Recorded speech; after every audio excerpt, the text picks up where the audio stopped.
We are recording. Perfect.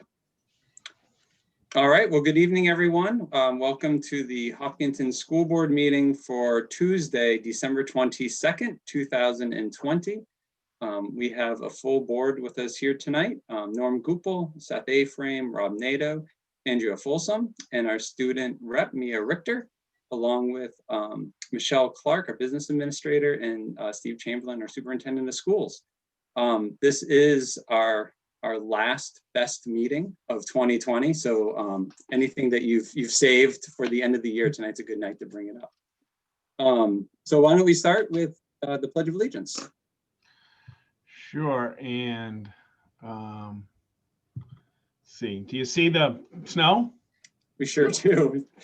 So just before we go, so these are the classrooms, 4 classrooms, 1, 2, and 3, 4, and this will be the new office space. See these wonderful windows near, that's where Bill's gonna be.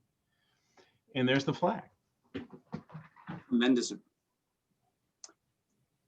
I pledge allegiance to the flag of the United States of America and to the republic for which it stands, one nation, under God, indivisible, with liberty and justice for all. So it's getting there. Looking good. So we are once again meeting remotely, and we're able to do so because of the governor's emergency declaration and emergency orders stemming from the COVID-19 pandemic. In normal times, public bodies such as the Hopkinton School Board would need to be meeting with a physical location. But because of the governor's emergency orders, we can meet remotely. Doing so, we have provided the public with a link to a Zoom meeting in which they can watch our deliberations, as well as a phone number in which they can call in to listen to this discussion. And then we also provide 2 opportunities for the public to comment, one at the beginning of the meeting and one towards the end of the meeting, and I'll provide an explanation for those who wish to provide comments, how they do so. All the other provisions of RSA 91A or the open meeting guidelines here in New Hampshire are being followed by the board. So there will be minutes of this meeting available to the public as per the RSA. And we will we are also recording this meeting. And so the recording is made available on our website for anybody who wishes to view it after we're finished. The only other aspect that will change from a regular in-person meeting is that each vote of the board will be a roll call vote. And so that may take a few extra seconds to get through, but that's a requirement. Steve, any additions or deletions of the agenda tonight? The agenda is fine as it stands. Any correspondence? And for the first time in a long time, no correspondence were submitted prior to this meeting. Perfect. So we actually, we have 3 minutes to approve. I think I said at the last meeting that I had neglected to put the non-public meeting minutes in from our discussion on December 12th. And so I've included those and sent a note to everybody. So hopefully you can vote on those tonight. So I would ask if there is a motion for the Hopkinton School Board to approve the minutes of the I'm sorry, Steve, is that right? The non-public meeting of December 10th, or is that the 12th that I just mentioned? I think it's the 12th. I'm sorry, Jim. I think. Okay, no, I got it. Okay. So is there a motion for the Hopkinton School Board to approve the minutes of the non-public session of the school board meeting held on December 12th, 2020? So moved. Second. Perfect. Any discussion on those? Seeing none. Norm? Norm Gupel is a yes. Rob? Rob Nato is a yes. Andrea? Andrea Folsom's a yes. And Seth? Seth Aframe, yes. And Jim O'Brien is yes. And is there a motion for the Hopkinton School Board to approve the minutes of the additional board meeting held on December 17th, 2020? So moved. Second. Any discussion on those? Yeah, real quick, I don't think it's really major. He also thanked Trish Walton. It was Trish Roberts' class that helped with the cards. I just want to make sure I'm giving thank you to the appropriate teacher for helping. We'll edit that, so thank you. Thank you.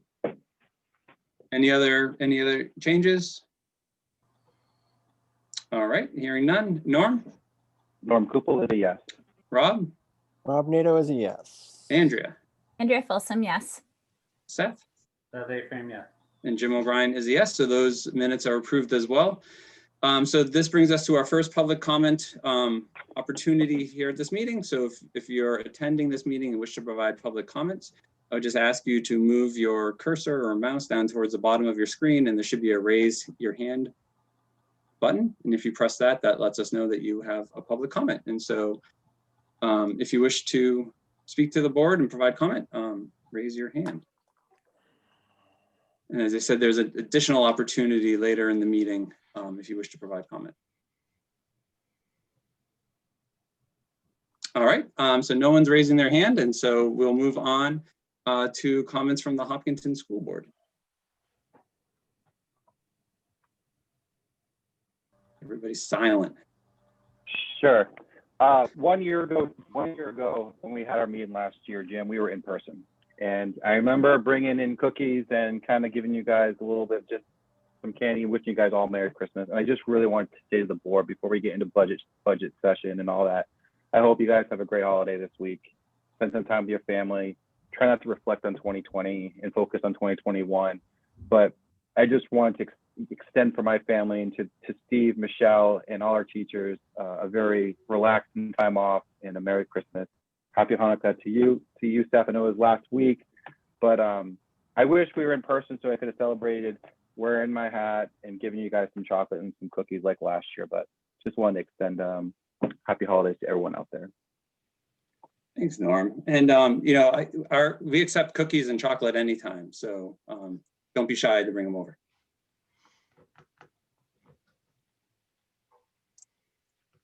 Any other comments? Andrew? I was trying to get myself off mute. I just wanted to, as this 2020 garbage year comes to a close and we look ahead towards 2021, I also just want to give a big thank you to our whole school community, to our teachers and our administrators and our parents and community members. I think this has been a rough year. I'm looking forward to 2021 with optimism. I will hold to it. But I did just want to give a big thank you and hope everyone gets a restful break, if that's even possible. And yeah, just wanted to say thanks to folks. And after this meeting, we'll see you next year. It'll be better, I promise. Mia, I just wanted to congratulate you on an excellent edition of the Talon. Lots of good content. It looks good. I like the digital format. Very nice. Thank you. Good work. Rob, anything this evening? Mia? Happy vacation. It'd be a good school break. All right, so we'll move on.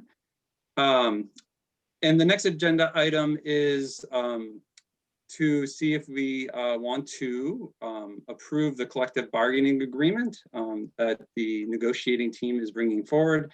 So just a little bit on process. The HEA has ratified and approved the agreement, so it's now in the board's hands to do the same. If any board member wishes to has questions or wishes to discuss any item, I would just ask us to go into non-public session to do so. So if any board member wants to, there's it's all positive. So if anybody wants to do it, I think that's open for all of us if we wish to have a discussion. And if not, what we would do is accept a motion to proceed, vote on it, and then I think the negotiating team can provide some context and what's inside the agreement, and then we can open it up for further discussion. So at this point, is there anybody on the board that wishes to go into non-public for any discussions? Not seeing any. And so I would ask if there's a motion for the Hopkinton School Board to approve the Hopkinton School Board's negotiating team's recommendation to approve the tentatively agreed upon contract with the Hopkinton Education Association as presented. So moved. Second. All right, any discussion on the motion? Hearing none. Andrea? Andrea Folsom, yes. Norm? Norm Gupel, yes. Rob? Rob Nato, yes.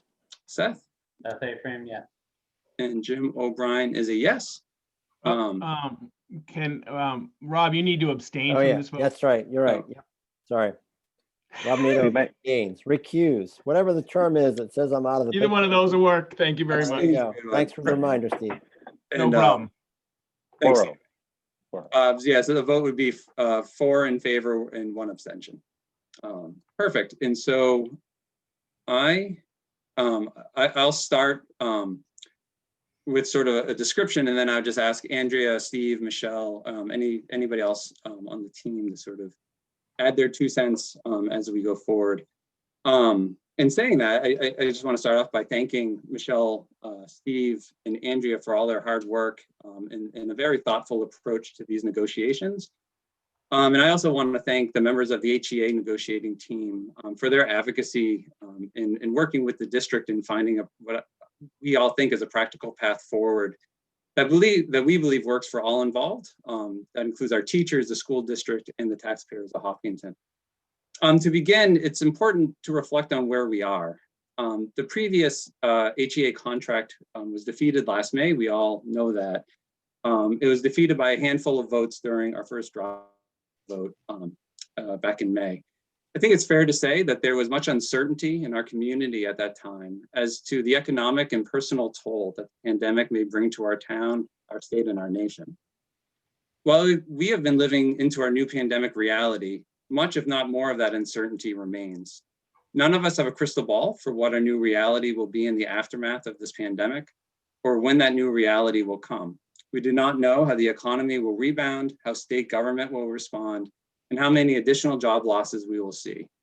While we all remain hopeful and optimistic that the storm will soon pass, all of us may be engaged in cleanup for a long time to come. But this uncertainty cuts both ways. While voters and taxpayers understandably are concerned, workers also face economic and health and safety concerns. The Hopkinton School District is certainly a place of education and learning, but we are also employers. We are proud of our teachers who are stepping up in these difficult times to provide not only an education, but also provide our students and families with a sense of routine, normalcy, support, and peace of mind. Our employees deserve a sense of certainty and economic support. This proposed contract meets the short-term needs of both our teachers and our community. This is a 1-year agreement. We felt that in this time of economic uncertainty, trying to look several years ahead is nearly impossible, and multi-year decisions based on the uncertainty that we have today may not be beneficial to teachers, the district, or taxpayers. A 1-year agreement gives us all additional time to see how the economic and social ramifications of this pandemic play out, and base a longer-term contract on more information, while at the same time providing an important level of support for our employees. We believe that teachers deserve to be fairly compensated. This is why this proposed contract gives all teachers a step increase. Having the contract voted down in May means that teachers did not receive a step increase this fiscal year. While we are not second guessing the will of the voters, we do feel strongly that teachers deserve the step increase next fiscal year so as not to fall further behind. It is in the short, medium, and long-term interest of our town to provide this to our teachers. If we do not provide step increases, our teachers will fall behind in salary compared to other districts, meaning that a teacher in Hopkinton could make more money in another district for the same position just because of the lack of progress on steps. Hopkinton may lose good, well-qualified teachers because their salaries would not be competitive. This loss would have a lasting impact on our schools, and trying to resolve the loss of steps in future contracts would only raise the cost to taxpayers all at once. As part of this contract, a 16th step was also added to the scale, a $1,500 flat increase for those at the top of the salary scale. This means that all teachers will receive a step increase this year. While there is a step increase, there is no base increase in this budget or in this contract. This was a hard decision, but one consistent at this time across industries. We cannot continue to go years without cost of living increases for our teachers and staff, but in this time of uncertainty, that course of action seemed prudent. Finally, it was important to continue the cost sharing for health insurance discussions that have been taking place and were part of the contract presented last May. Under this negotiated contract, all teachers hired after June 30th of this year will pay 7% of the cost of the premiums of health insurance. This is an important step forward as the district continues to wrestle with the ever-increasing cost of insurance. The total cost of this contract package, step increase for all employees, which includes a new top step added to the scale of $1,500, is $241,331, or about 31 cents. With about 100 employees or so subject to this agreement, that works out to an average increase per employee of about $2,000. This is a practical, affordable contract that provides meaningful support for all of our teachers while recognizing the uncertain economic times we find ourselves in. I have two last points I'd like to make, then we can open it up for questions and further discussion. It is important to understand the full cost of employees to the district's budget. These increases are not just base and step increases, but include health insurance rates as well as our employer contributions to the state retirement program. If you've been following our budget discussions over the last several weeks, you know that our GMR for health insurance is up about 6%, and retirement costs are up dramatically in our FY22 budget by more than $250,000. These are required expenses and are benefits to all of our employees. And we know the contract failed in May, meaning that our teachers received no additional compensation for our current fiscal year. If successful, this agreement would take effect July 1st of 2021 and extend until June 30th, 2022. While I understand the level of uncertainty we face, this pragmatic contract would provide the only increase for teachers over a 2-year period. This feels like a very appropriate contract that provides our teachers with compensation for the extraordinary work they are doing for our students in our community, while keeping the tax impact in mind, and provides space for the HEA and the district to come back to the negotiating table next fall when there is more certainty and a multi-year contract can be explored. So now I'd just like to invite Andrea or Steve or Michelle if they have any comments that they'd like to make.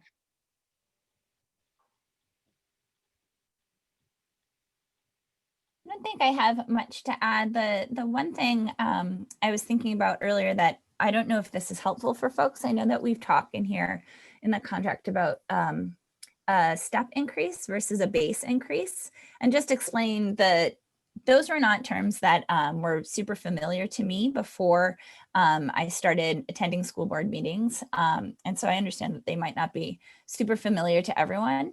So just to explain really quickly, and Steve or anyone can correct me if I don't have this completely correct, but step increases basically is based on your level of education plus the number of years you've been teaching. And so that increases with every past contract. Generally speaking, that increases every year. So if you have your bachelor's and you've been working in a district or teaching, not just in our district, but across districts for 8 years, if you have a step increase, that means that next year you get to go up to a 9. A base increase is the amount, the base amount and how much that might go up. So generally that would be an increase that would be for cost of living. And that's not something that our teachers got last year. And it's also not something that they are getting that was agreed to within this contract. So the actual base upon which those steps are built is not increasing, but this does mean that our teachers still get to go up those steps. So because right now you might be a BA 8 and you still look like you're a BA 8, even though you've worked for an additional year. So that's just one thing that I just wanted to highlight that I think is helpful, because we hear steps and base and it doesn't always make sense. Andrew did great. Jim, no, I don't have anything to add except I appreciate all the hard work on both parties and glad to be talking about an agreement tonight. Any questions or thoughts from the board? No, I just want to thank you for your efforts in doing this. It's never an easy process, and you know, this at least puts us on a path to have a more fulsome negotiation, as you said, Jim, when things return to somewhat of normalcy, which will be a better time to have that negotiation. So I'm glad we could do something and set it on a path to really come to a more long-term agreement, which obviously is what we ultimately want. Yeah, I want to echo a little bit of what Seth said, but also, to both parties, Jim, Andrew, Steve, Michelle, the teachers union. It's a lot of work to negotiate a contract. I understand we're in the middle of a public health crisis, but to be a teacher right now, it is. We are so lucky. We are so lucky to have some of the best teachers in our schools. They always find creative new ideas to educate our students. And I always smile sometimes because I hear them. I'm in a conference call and I hear bingo yelling outside my door this morning. I'm like, they're playing bingo in class. They're engaged in the class in unique ways, which I thought was great. But Jim, Andrea, Seth, Rob, I think this contract is good. It helps us, give the teachers so they don't fall behind, because they didn't get something last year. We were able to work a contract out to help them out this year. One thing we consistently hear about is the health insurance, and this board understands that. We listen to the community, and we understand that they want to have the teachers at some capacity pay in health insurance, but we have to remember it takes steps to get there. Last week we offered 5 retirement options. Potentially, if we decide to replace all 5 of those in our district, that's potentially 5 employees with 93.7 cost share on the health insurance. So the board is thinking outside the box to try and bring in that vision that I know our community talks about, but we also need to understand, and I think I'm gonna let Rob explain the significant change that happened a couple of years ago, why we went to 100%, and if we were in the boat right now, if what the teachers were paying in, we'd be paying a lot more in health insurance. And I'm gonna leave it to the economics guru to explain that, because he was part of that whole negotiation. My point is, thank you, teachers. Thank you for the hard work you've put in to this district, because it is something you don't learn when you go to school, or earn your occupation. Thank you, and I'm hoping that this town can support them, and so we can get a long-term deal. Jim, do you want me to go through that now, or I'm happy to do it? If you would like to, it's up to you, Rob. Sure. So in 2000, I think it was 17, school district was looking at a pretty big increase in health insurance and asked to reopen negotiations predominantly to talk about health insurance, but we did a whole new contract and language and all the rest of it, all in 4 weeks. I like to remind people of that. But at that point in time, we were primarily an HMO, and the ratio, it was a 93.7, I believe, or 92.8. Michelle can nod, but it was in that ballpark. That was the cost share.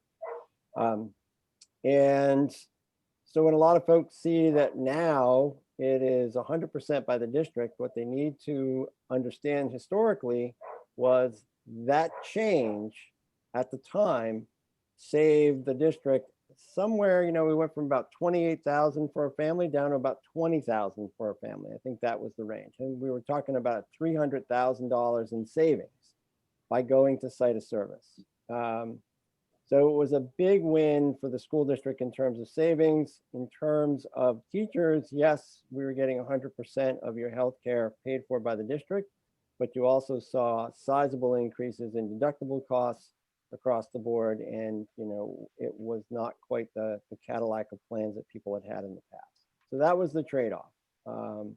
So I think it's really important to know that we were where people want us to be, and we went to this 100% plan to save the school district money. We did not have to do that in 2017. We could have walked away and said, nope, we've got this contract for another 2 years and we're going to live with it. But the HEA did the right thing, did what was right for the school district.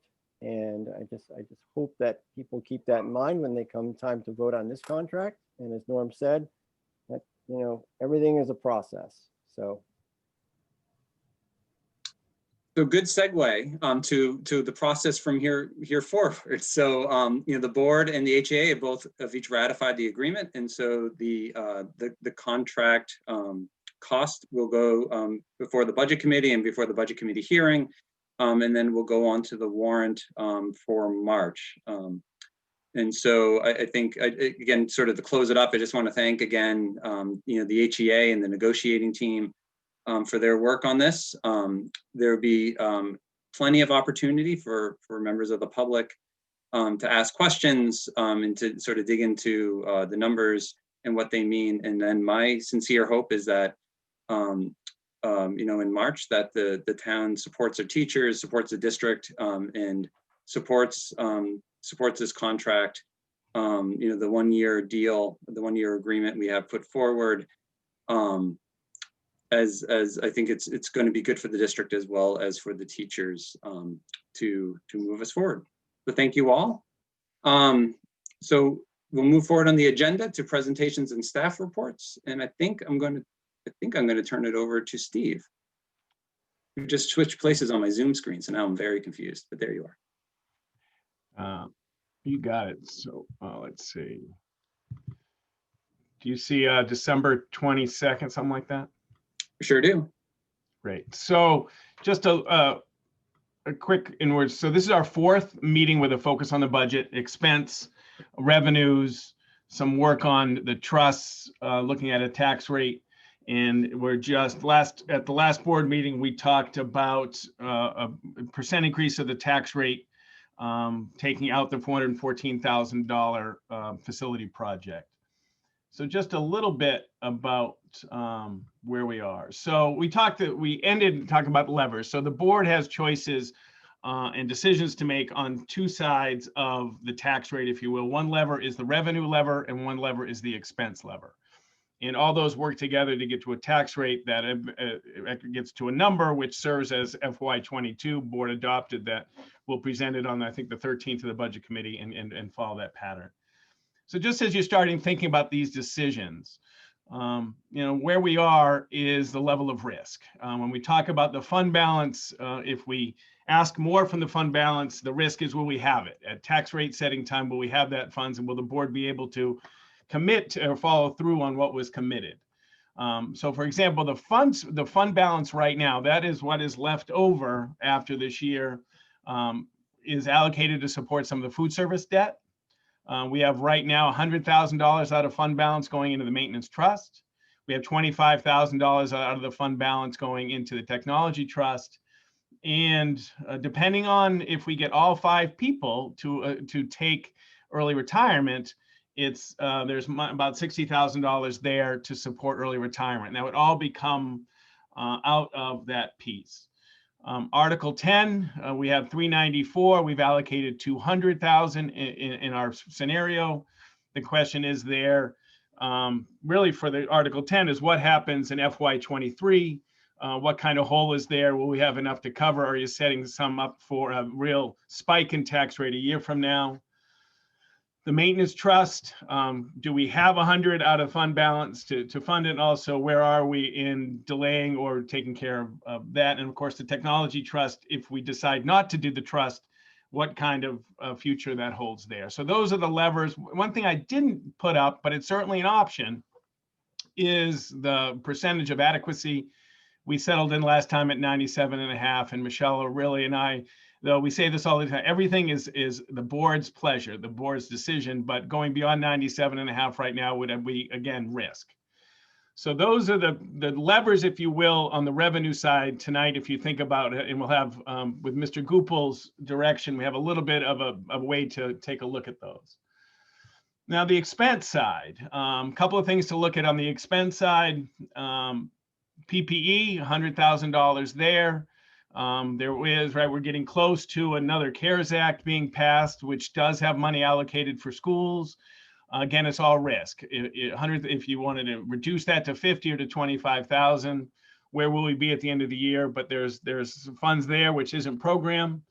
And then there's equipment. Do you want to try to pre-buy some equipment or just accelerate some equipment purchases in this school year, leaving some of the pressure on the budget for next year? But that's also that essentially would be more pressure on the fund balance. And then, of course, program. What area of program? If just remember, supplies and things like that aren't listed because if you remember, every school or category was at below this year from last year already. So those were hit. You know, those were designed that way based on direction of me through the board. So just to where we are, the tax rate coming where we left last meeting was 220. And as Jim said, the 241 for the CBA is 31 cents on the tax rate. So now we know all in the entire warrant. Now all the question, in theory, all the questions are there. It's now 2251. We had talked about a reduction. If you wanted a 3% tax rate increase outside of the project, it would be about a 489 cut. A 4% is a 329 cut, and a 5% would be a 169 cut. I'm gonna stop sharing and then and reshare with just an estimate tool that I worked with Michelle and Norm on. Do you see colors in a spreadsheet? I always like it when you see. So I do. Just a little bit. So I'm going to walk you through some of this. And this is something that I can share with the board. You guys, if this is fun for you, you can play with the spreadsheet. And so one of the unique numbers is this number of 15,838,328.55. Steve, can I bother? Can you just make it a little bigger? If you Sure. could, that'd be great. Thanks.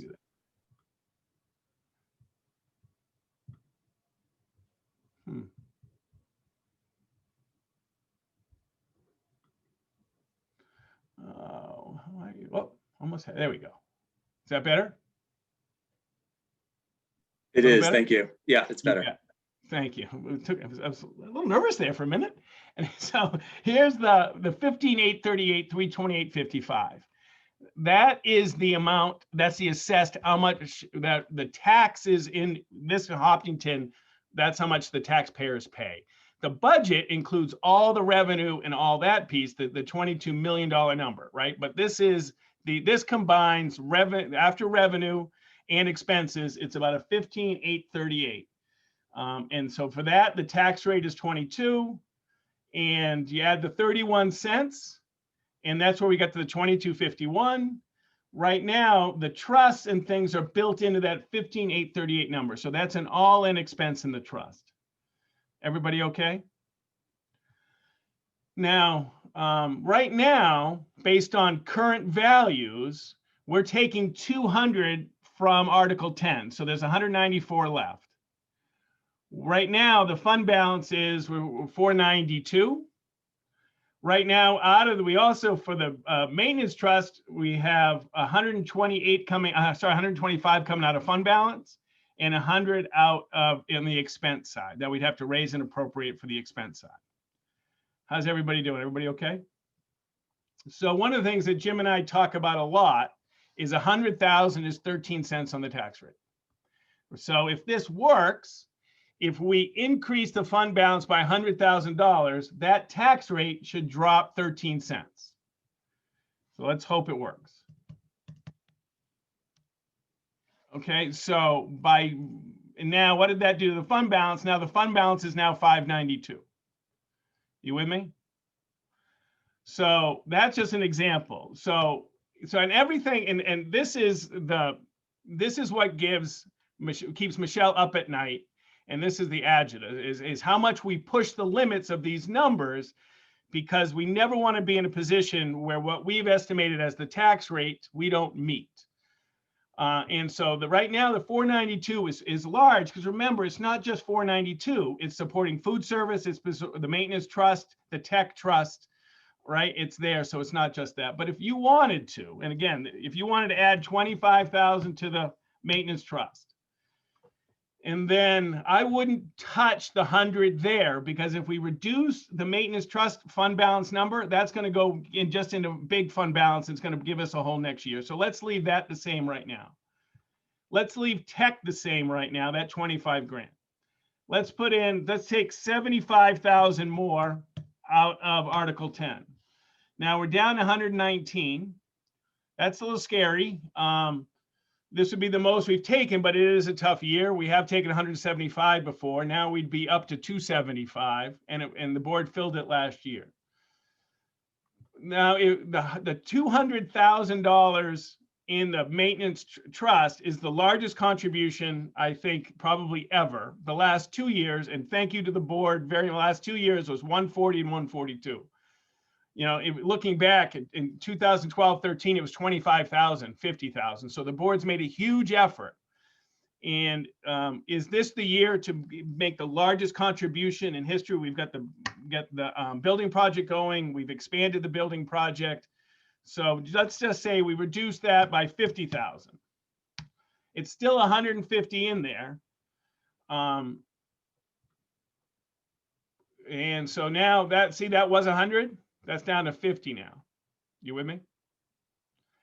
The PPE, let's cut that by 50. So that gives us 50,000 in. So now we're at 4.82 just on the budget. If without the bond, it's 6.34. Without the CBA, it's 7.43. But with just the budget, plain old budget, it's 4.82.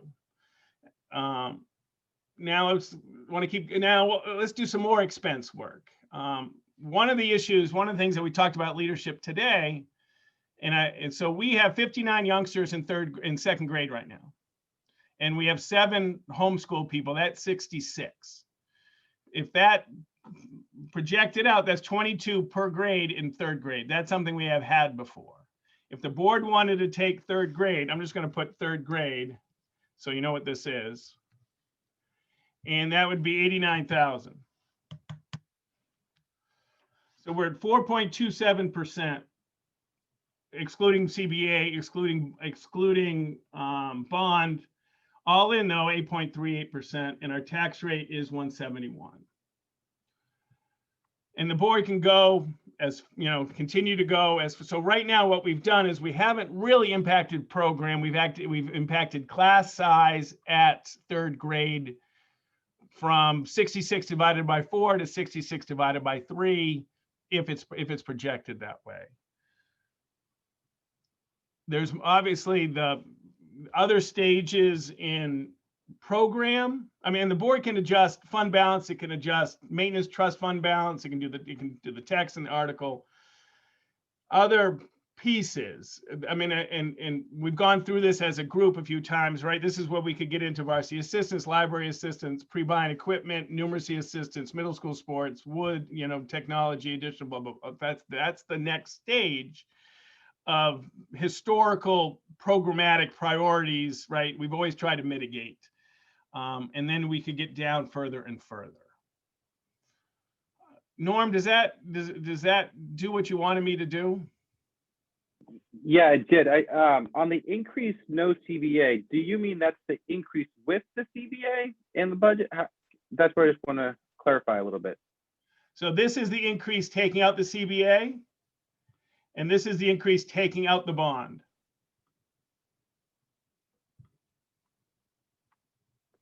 Michelle, are those right, Michelle? I'm a little confused about E19. It was going well for a while.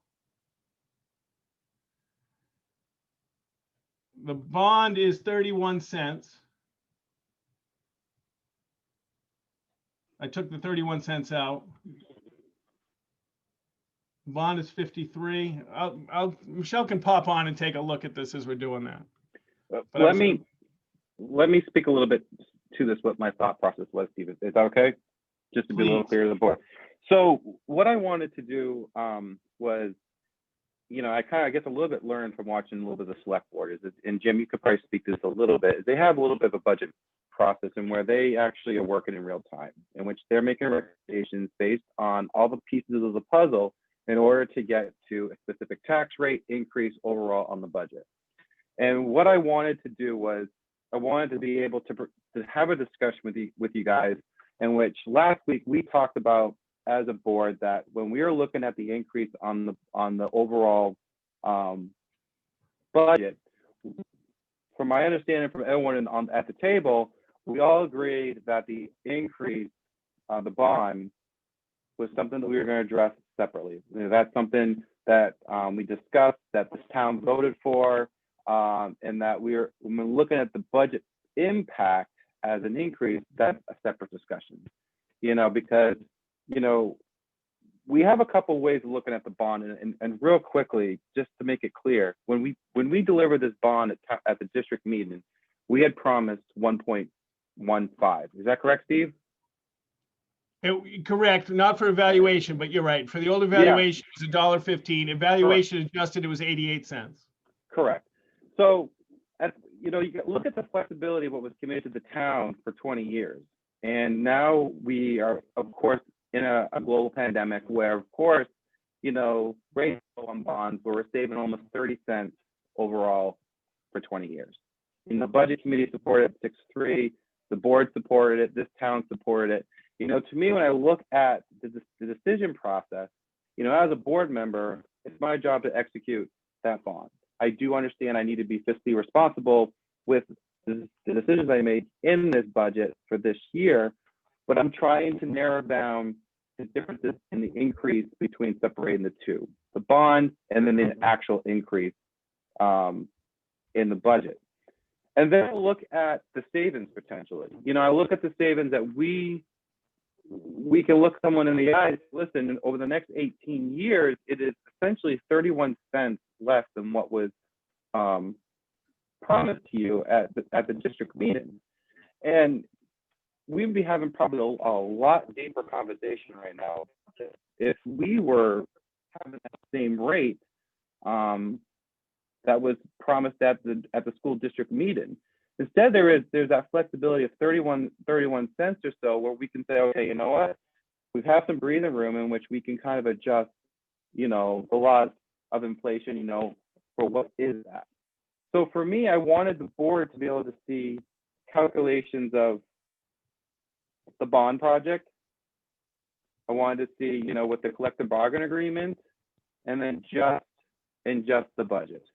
Because from my understanding last week, this board said we're separating that increase in the budget from the bond. Of course, it has some discussion, of course, on the overall impact. It's our responsibility.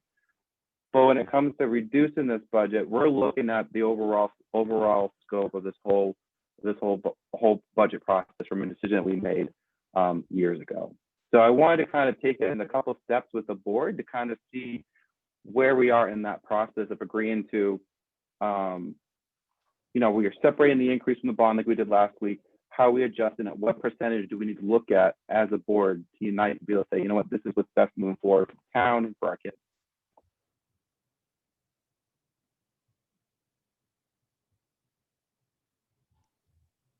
Steve, can it may be too early for you to answer this question, but I'm curious if you or Michelle have any insight. So I know that Congress passed, their mega bill the other day, which doesn't provide, I guess what some wanted, which was, support for lost revenue for states and local municipalities, but it did provide some funding for schools. And so I'm just curious, I've read a couple of things, still in a very general sense of what some of those dollars would be used for, but I'm curious from your standpoint, if you've seen anything in that, maybe we shouldn't bank on it, but it may, I just wonder if there's anything that we can think about applying as revenue here in this budget process, as sort of details come a little clearer.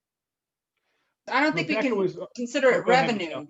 I'm sorry, I just don't think we can't consider it revenue, because that would just go underneath our federal projects, which is an in and out with the same amount. However, that being said, supposedly, and we've heard nothing from the state on this, just someone who has a connection pretty good with the state, that supposedly there'll be money similar to the Title I version allocation that we got of ESSA, which, if you remember, is about the $48,000-ish, which we do have to give some of that to the non-public schools in the town. So yeah, it's over a 5,500 and some odd page document that I was trying to go through for many different things. Yeah. The New Hampshire School Board Association put out very, very, very late this afternoon an overview, and they talked about various buckets of things. And one of them was PPE. So it draws to me whether or not we need to dedicate $100,000 there. It would be nice if we had more clarity on that, but I'm sure as we go through this process, some of these numbers might change. You know, that's what we've heard. That's the area, if you wanted to reduce, because we're going to get CARES as Title I, we, based on the earlier allocation, it was about 46,000 on that formula. And so that's where we've heard, right? Jim, we've heard the same thing, that there wasn't relief for loss of revenue. It's more PPP and supplies. When, and I know I know we're going to pass a budget and they'll go to budget committee, and no one knows, I guess. So my question is unfair, because I asked, when do we think we might have some clarity? But I guess no one's really going to know when we get clarity until clarity comes. But I do think, you know, if we feel, and I looked at that School Boards Association letter as well. I mean, I do think if it looks like we'll be getting PPE money, it may be that the $100,000 we can reduce that. I don't know what we all feel comfortable with, but that may be a place to look. Steve, were there other things on the expense side that you wanted to bring up in terms of possible other reductions that are outside of program? And, you know, I had a couple of, I'll let you answer before I bring up a few things, but we did talk about making some purchases in the technology world that we could use now early. That was the major area, Rob, without hitting program. So I want to go back to a couple of things that we talked about last year that were cut and then brought back. One of them was the curriculum piece. And I know that that sort of stalls that for another year, but we will be in transition. And we did allocate money for people that are overseeing the work that's directly done in buildings. Yep. So that might be somewhere to go. When we talked about the additional custodian at Harold Martin School, was that a full position or a half position?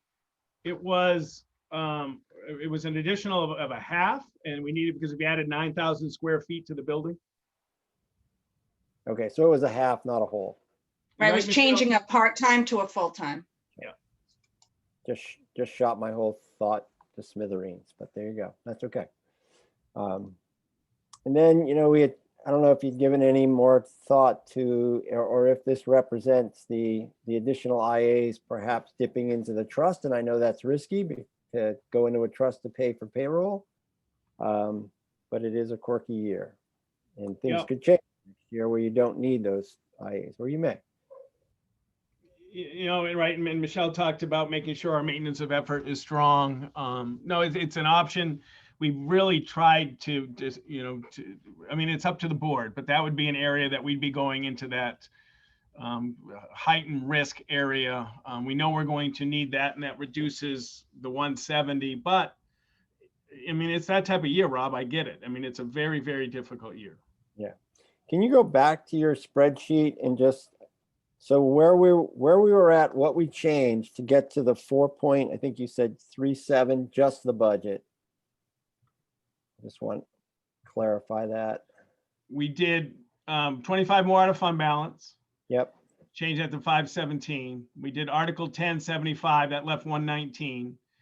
We cut the maintenance trust expense side to 50 from 100, so that would be 150 total. We cut PPE by 50, and we took the third grade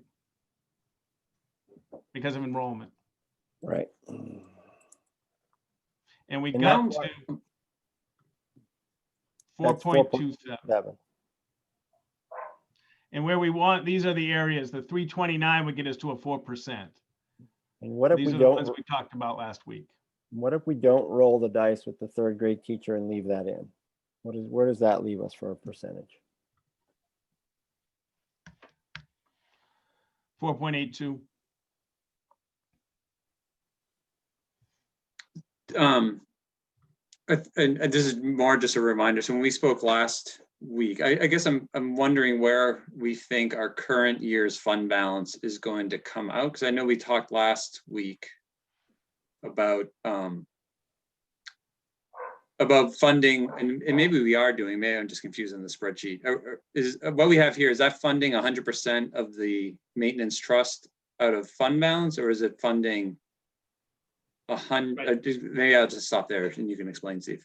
So right now, this scenario is, so right now going into the maintenance trust is 100 out of revenue and 100 out of expense. So this one reduced that 100 out of expense to 50 and kept the 100 out of revenue whole. So right now, fund balance is food service. It's 100,000 out of maintenance trust. It's the potential 60 for early retirement and 25 for tech. But what we didn't do is if we're going to take the 60 off of fund balance, we could take the 50 off of the expense side, right? Because that's a reorganization, reclassification of employee. You with me on that? So what I just did by taking this 50 instead of third grade, that would be the replacements for the 2 additional retirees. Rob, you with me on that? Yep. And I didn't, so if we're going to take the 60, you know, we probably should have the 50 in. You with me? I mean, we probably should hit on both sides. So that's 4.51. If you took the third grade, but we don't know that yet. We won't know that yet until March 1st. We're now at 3.95. That's third grade, and assuming 5 people take early retirement. Can you go over for me one more time what that 50,000 is? That's, I know it's right now next to third grade, but I know it's not third grade. This is, I can change But it. I So lost this would you. be staffing to early retirement. So when people with 30 years experience go, you typically, part of the equation on the savings and early retirement is to staff member replacement is usually less experience or less qualification. So my other part, I guess, is just how are we anticipating there being, I mean, I guess it's really how much do we anticipate being in fund balance at the end of this fiscal year? And I think the last monthly report is like, we were up to like 6 something in fund balance. And I guess I'm like, how much room do we have in that fund balance to help in the 22 budget? Not necessarily to put it into fund balance, but to, you know, use I guess to help defray some of these other costs. And maybe it's an unknown. Well, you know, we're so early in the school year. Every month, unless something unforeseen happens, we usually gain more fund balance, right? So, and we're in a pandemic, even though, yes, we're supposedly going to get money. You know, we don't know how it's going to be pieced out, because look at how the other monies was pieced out. It was like you got a little bit, and then all of a sudden you got a little bit more, and then you got a chance to go get more. So the fund balance that I did last board meeting is just about what we had in for the 492, 966, and the 125. It was short by about $4,000, I think, which I knew I had at least that I had reclassed out of the general fund and put it into the additional grant that we got. So I was comfortable with that. The other thing is the board can say we want, which this has been done in the past, we want, I'll just use a number, $800,000 in fund balance. Unfortunately, that means that we'll freeze the budget, because we'll have to, because of the fact of that's a very large number. And, you know, Steve will review POs, every single one like me, and we'll try our best to get that. And I think there was one time of the 17 years I've been here, it hasn't been met, but it wasn't off by that much. I want to say between $10,000 and $15,000 or something. How often has that happened to you where a board told you to reach a certain plateau? Well, it usually happens during the budget time. And so then we usually in the past have committed to what we did the year before. And so that's what we always do. But now we're going beyond the year before. So it's a little bit different, but I mean the board does, but I will say, and I know everybody knows this, it's just my due diligence to remind everybody that whatever we put in here for fund balance this year, you have to meet it for next year, or you automatically have a tax increase. That's right. You get a structural hole. A couple of years ago, we had a contingency fund for a kindergarten position, only half filled, and we had another position. So we actually froze the budget. Michelle reminded me during this process in August. Because we hired two, basically an off-budget position over the summer because enrollment where it was, and we met it. But that's what it takes. This year we have, we had some changes in health insurance, right, which will be in here. We've had transportation athletics is the lowest transportation in athletics. Remember, we did the budget. We weren't sure what this year was going to be like. So there's some areas in there that we typically don't have a fund balance. I haven't looked to see how many people are taking courses. Are those, are teachers overwhelmed? So there's courses. And Rob pointed it out in the audit is a listing of last year's fund balance. And, we can, I don't know how, Michelle does, she's the most experienced person at forecasting this piece. And so her estimation, and we've been pretty successful at it. And yes, we can look at POs and try and get to a number that's bigger. That's why it's the fund balance. I'm sorry, the Article 10 piece. We have a chance to fill that if there is unwritten fund balance that we didn't account for at the very end. The board can, without not an article, fill the Article 10, as opposed to like maintenance trust requires an article. Steve, let me, I want to go back to the special ed trust and the curriculum in the third grade. So if we were to use the special ed trust for the two IAs, reduce the curriculum to 17K that was put back in, that gets us 91,000. Yep. So it's relatively equivalent to the third grade, but we leave that in.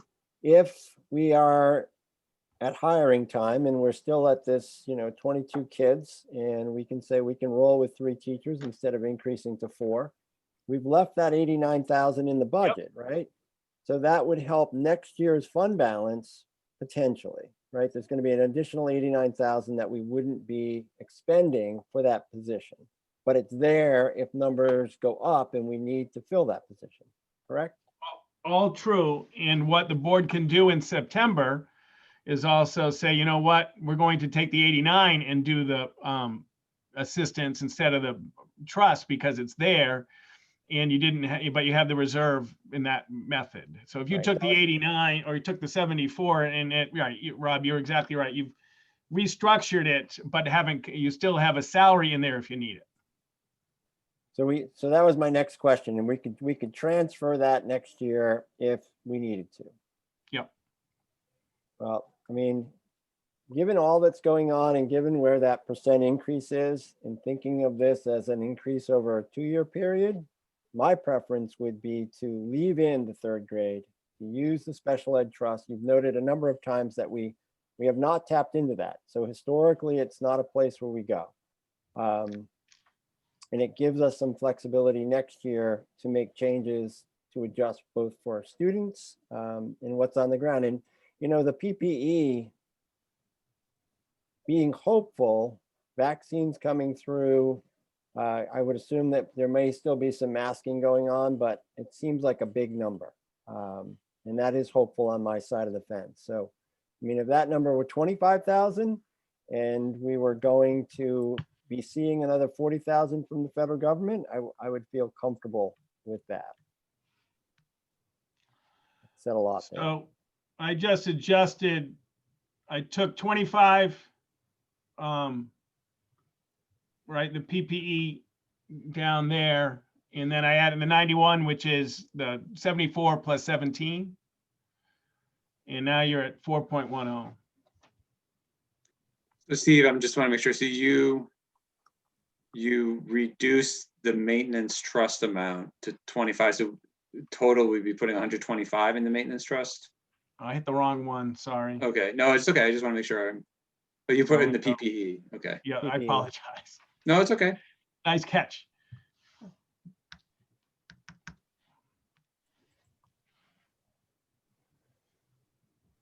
So this reduces the expense out of maintenance trust by 50. It reduces the PPE down from 100 to 7 to 25. It does the staffing of early retirement and it does the expense. And it's, let's say we only had one of the early retirements. You with me? We're just talking, because we might not get 5, we might get 4. And this also, as 25 out of fund balances, takes 75 more out of Article 10. That scenario, and it's Tuesday before the break. Michelle is the best I've ever known at all this stuff, but to be completely transparent, I think we shouldn't vote on the number tonight until all this is audited and verified. And I apologize, but it's the best we can do to get there. But I would hate to put that kind of pressure on the vote tonight. But I think we have concepts and we can get pretty close. I just worry without, it's funny, I used to go up to Michelle and say, Michelle, make sure you bring your adding machine to this meeting. And because we're remote together, I think a time in between would be helpful. Just for accuracy's sake and high stakes numbers. And I hope the board kind of understands why we did this, why I wanted to see something like this, to kind of put everything out on the moving pieces of all our of all our balances in real time, to kind of see where we are in the decision process. I know we're about to go on break. I know, I agree with Steve. It's not the appropriate time for us to confirm and take a vote tonight on the budget. But I guess where I want to ask the board, specifically, is what is our goal and what is our objective, I guess, in what we're trying to accomplish and get into working together, on this budget that we find is, provide education for our kids, but also respecting the taxpayers who are on limited resources. I want to know, going back, bringing back information to try and get this board to say, hey, this makes sense. This is what I'm looking for. I guess I'm looking for feedback from the board, maybe get my head wrapped around with Rob and really look at this a lot closer. But I think having direction from you guys to find a goal that, is meeting the needs of our students in this community, I think would help us be able to really dig really deep and work with Steve and give you guys the impact on the choices that we have to make in order to come to an agreement on a budget for the committee.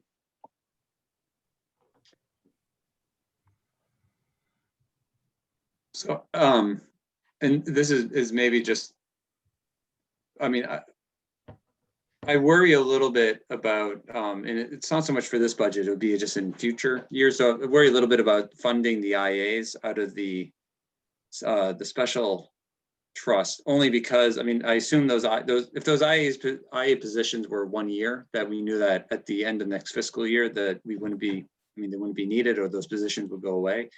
It feels like that would be, I could get more comfortable with that as a one-time expense, but if the IAs are going to be an ongoing need and ongoing positions within the district, feels that we would be funding that out of a trust, but then that would just get rolled into the budget the next year. I'm sort of thinking out loud here, but I just wonder if that is, I understand the reason to do it, by all means. I just wonder if that sets us, again, setting up,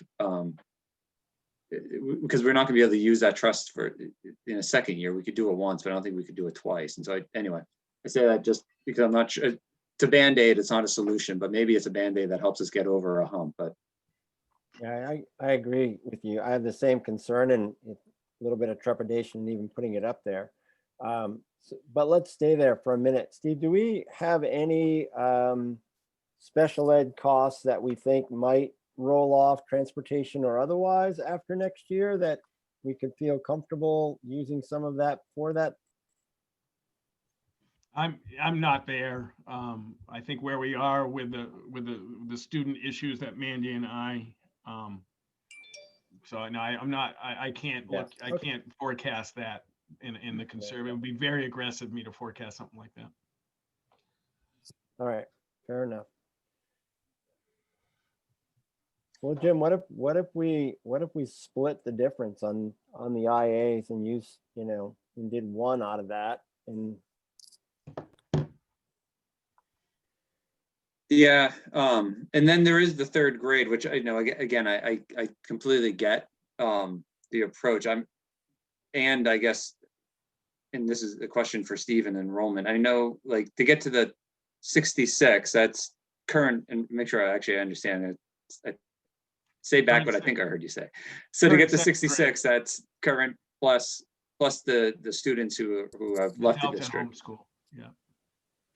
And nobody know, I Um, mean, I've started, today was the first day we've started the kindergarten watch.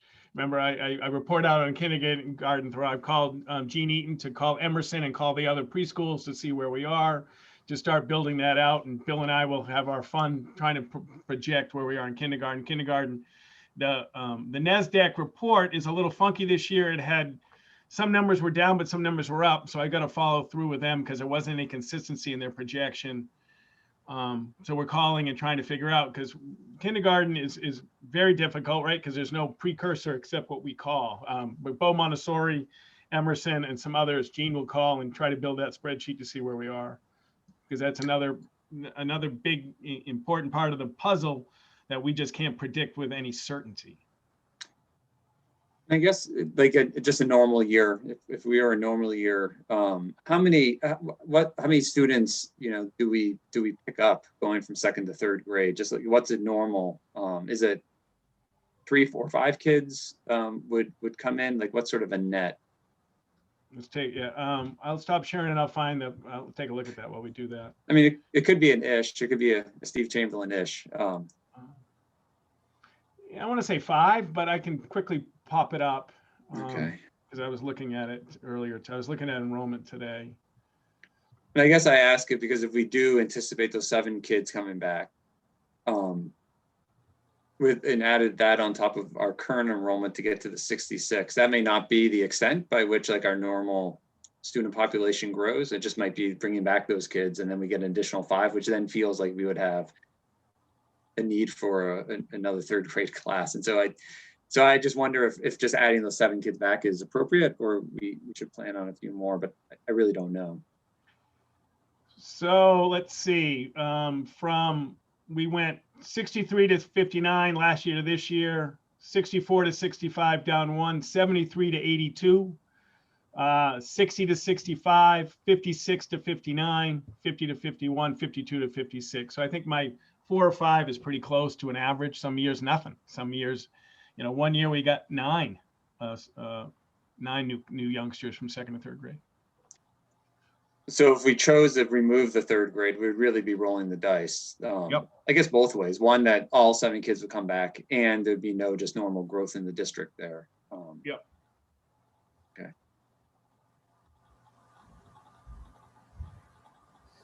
I was also wondering, when we're talking about funding the IAs out of the special ed trust, I remember that Michelle brought up that there could be like an IDEA. Right, it's the maintenance of effort. Okay. Would that, I don't know if do we have any further understanding of what that impact would be? So what we do know is that, it's not only just special education. So it's not only the 1200s. You have to look at the 27, 22, anything related to kind of that realm.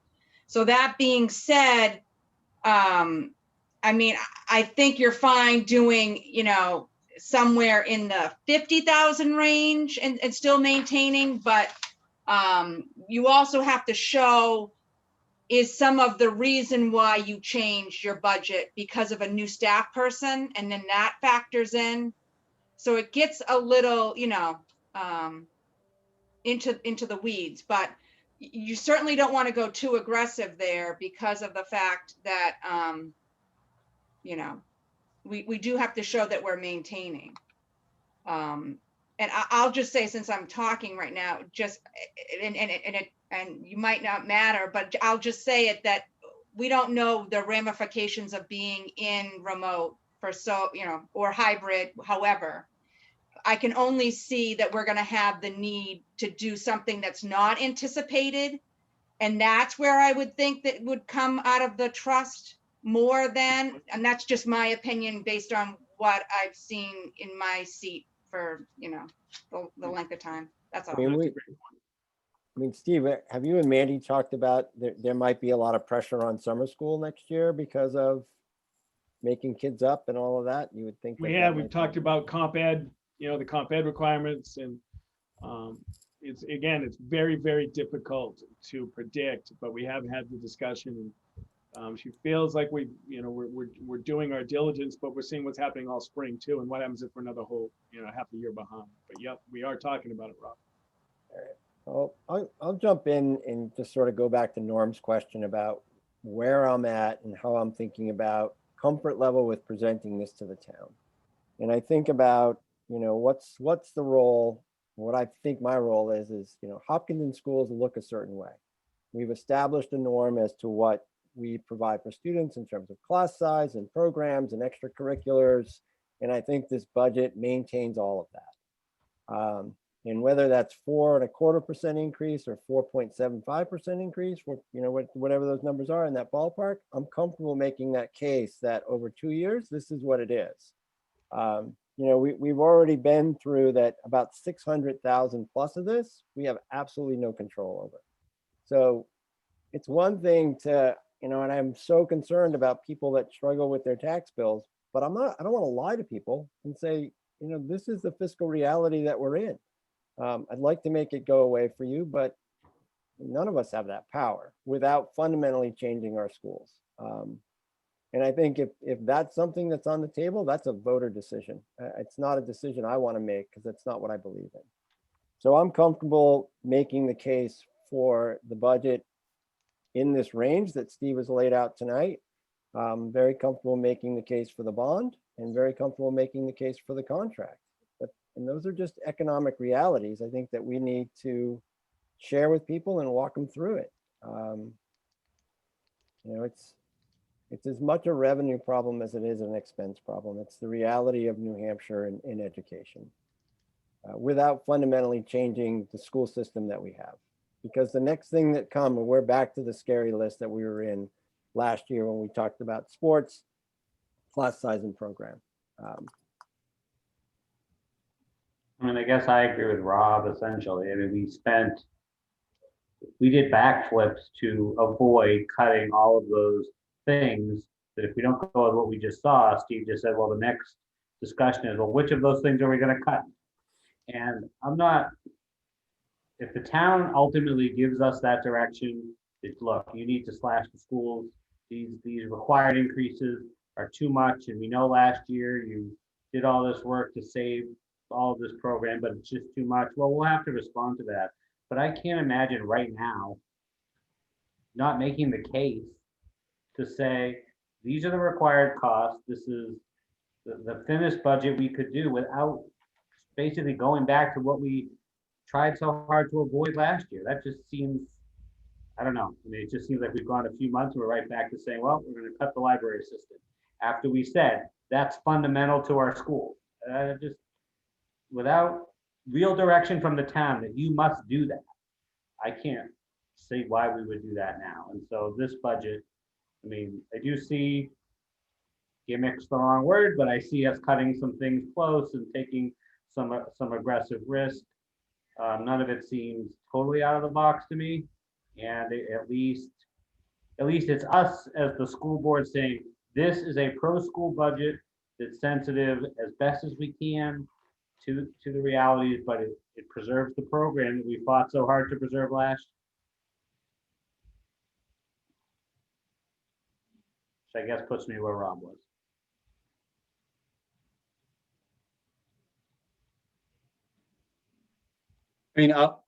I don't disagree with you guys, and I don't disagree that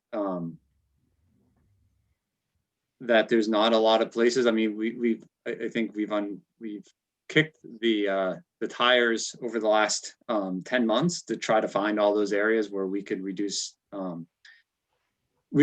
costs without impacting program. And so I know I've talked a lot to Steve and Norm about areas where there may be savings, and nothing's turned up, I think, for where we could realistically reduce without having an impact of program.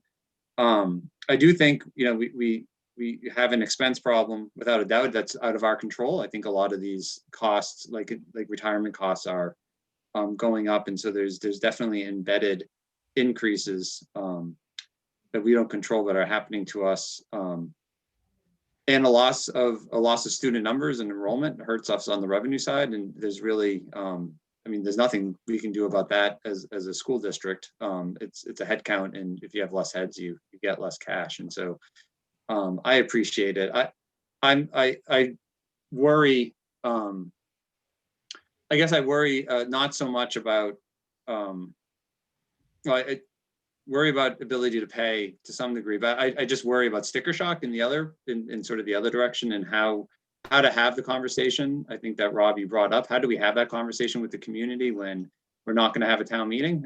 It's unlikely we'll have the district meeting in the gym where we can go through this. And so anyway, my worry is more about showing an 8% increase on a warrant with you know, a large turnout and not being able to have that back and forth conversation. And I don't think there's much we can do about that. That's not really in our power. It's sort of outside of our control. But I know last week when we talked, we did talk about less of a scary list. I don't know what to call it. What we produced last year to sort of show what a zero budget looks like. But I do think if we move forward with a number and defend it, I do think it would behoove us to really think about, you know, what happens if, and not so much have a plan B, but to be able to explain what things may look like, because I just worry, I really do just worry about the sticker shock number, because it is high, it is real. And I think we saw, the impacts of drive-by voting not being able to explain, you know, what these numbers mean. So anyway, that's my worry. That's less about all the items in the budget and more about just the impact of where we are.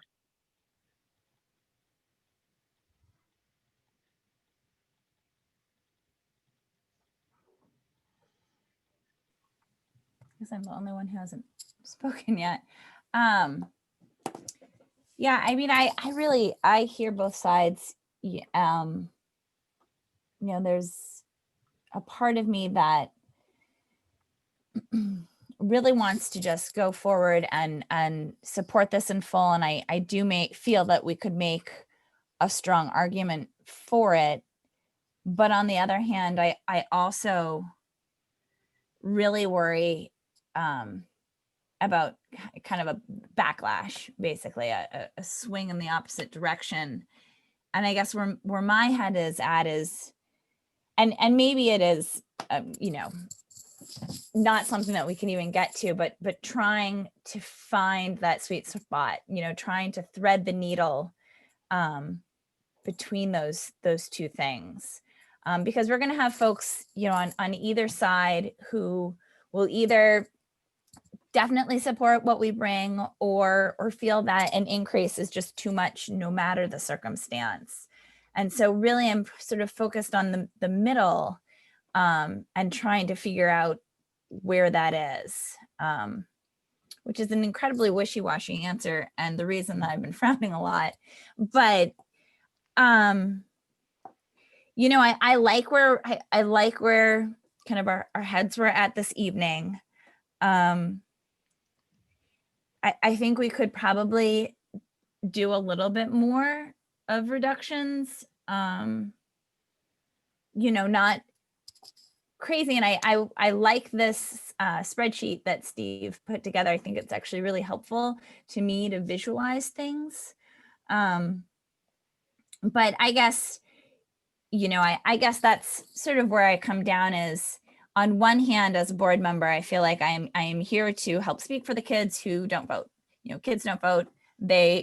We're in charge of helping make sure that they receive an adequate education based on, in part, our budget, you know, what we put forward and what we support, not just with actual money, but the values that we are upholding. You know, if we had a different value system, we could do as other schools did and cut all arts programs. But we don't do that because we believe that, you know, unified arts are really important. But yeah, it's tricky. I'm definitely willing to keep working through it. And I understand, and I'm not saying like, let's just kick this can and keep working on this until the end of time, because I realize that we can't do that. but I guess that's my struggle, you know, because the other folks that were elected to represent our community members, you know, because we can't have all 5,000 of us on this board. That would be incredible. And so I guess I'm just being pulled in both of those directions. Well, So, I mean, the one exercise we have not done is we have not gone back to Rob's list where he divided programmatic from administrative at the end of last budget cycle that led us to our solution. And whenever that was, May or June, whatever, or July, I guess, and say, okay, I mean, because, right, Steve, I mean, those are the things we'd be back to, am I correct? Yeah. So, I mean, should we go through that list and say, all right, has our appetite changed? And say, Steve, tell us again, what does it mean to not have a library assistant? Because that's the next layer. yeah, and I've done that. And so I'm not sure. I mean, there's nothing on that list that I would pull over, at least voluntarily say this should be, you know, brought Because I over. guess, yeah, which is fine with me, because it strikes me that if we are unsuccessful in advocating for this, then we would be back to that. Am I correct? And then we would have to make those awful decisions that we, I think, all decided educationally we don't support. So that can't be our, I guess, my position is either we're going to do that, which I'm against, or that just can't be our first budget. I mean, that's so. And Seth, you just said something actually that's been rattling through my head a little bit. It's just this, I don't say the first budget, but you know, part of the, at least what's been frustrating to me being on the board the past couple of years, it's only frustrating because of the calendar. But you know, our budget, this, you know, we're in a fiscal year, and so our budget doesn't actually begin to July 1st, and so here we are in, you know, November, December, making assumptions and putting together a budget with little information that doesn't take effect until July and then runs through June 30th of the next year. And so some of these assumptions are hard. And, you know, as we move through the course of the year, we find out a lot more information about fund balance. And so we obviously present a budget to the budget committee, and then we present the budget to voters in March. But I guess I'm open as this process continues and we go to the budget committee in January into a public hearing in February. At least I'm open as a board member if there are changes that we learn, that I'm open to adjusting these numbers and adjusting, you know, some of our outlook, because both in the pandemic world we live in, and then just in the reality of the calendar, more information is going to come. More information is going to come to us as we continue forward in the calendar, and so. That's why when you said first budget, that's kind of what I was thinking, is to put this out, but continue efforts, you know, with the budget committee to find areas where we might be able to do cost savings or revenue adjustments in order to kind of bring this. This doesn't feel like a final decision. At least I hope it's not, because it is somewhat uncomfortable looking at the numbers and what we might be presenting. And Jim, that has been the practice. We've actually reduced the budget, I think, right before the public hearing once, Michelle, because a contract came through with one of the energy buying groups, if I do remember. So we have done that. I know I lost Steve. Oh, Steve, we lost you there. At least I did. Yeah. What's that? We lost what you said. Can you hear me now? Yeah. Just that we have reduced years ago. A buying group, energy buying group, came in right before a public hearing, and we adjusted it right then. I think we adjusted the slides that day for the public hearing. And so, right. I mean, that's what we've always tried to do, is be transparent. And as savings become to fruition, we've adjusted it. To be honest, we've only adjusted it down. We've never, Michelle and I've never adjusted up, just so you know. I appreciate all your replies on that, and I think all of you are right. You know, I think all of you have a great point, and it was interesting for me to hear each perspective. I think the one thing that you know, I did pop out, and I agree with Jim, though, the number is high. You know, and I do understand that there's a lot of pieces that go to it, but the key word that Jim said that I liked a lot was defend. Defending a budget that we create as a board. And to me, you know, there's 5 of us who I think are elected for specific reasons, who are able to piece things together that I think can come to a reasonable solution for what's best for kids and what's best for the community. Jim, I would be open to looking down the road based on what you said. It really is hard to make a budget right now, knowing what's going to happen next year. You know, if we knew when we made the budget last year that we were going to have a pandemic, we'd definitely be having a different discussion. And I'm absolutely open to looking at that as we get more information. I agree with Andrea. You know, we can definitely do, I think, a little bit more, Rob, you know, on this budget. You know, we haven't put our heads together and come up with the laundry list of what maybe we could potentially bring in ramifications to the board. But I think what I really want is, you know, some direction of what this board wants, you know, in the impact. You know, do you want a 3% increase just on the budget or 4%? What are you looking for, and what is the ramifications of those reductions within the district? Because again, I want to try and bring unity, you know, with all of us. Say, okay, if it may get to a point we may all agree on a budget, and that's okay. I mean, that's how the dices are, how things are. But I'm trying to work with Jim, work with Rob, Andrea, and Seth, all of us together to bring something back. I just, with Rob, if Rob has the time during the holiday break, and Steve, I'm sorry, to bring something back to you guys that would help make a decision.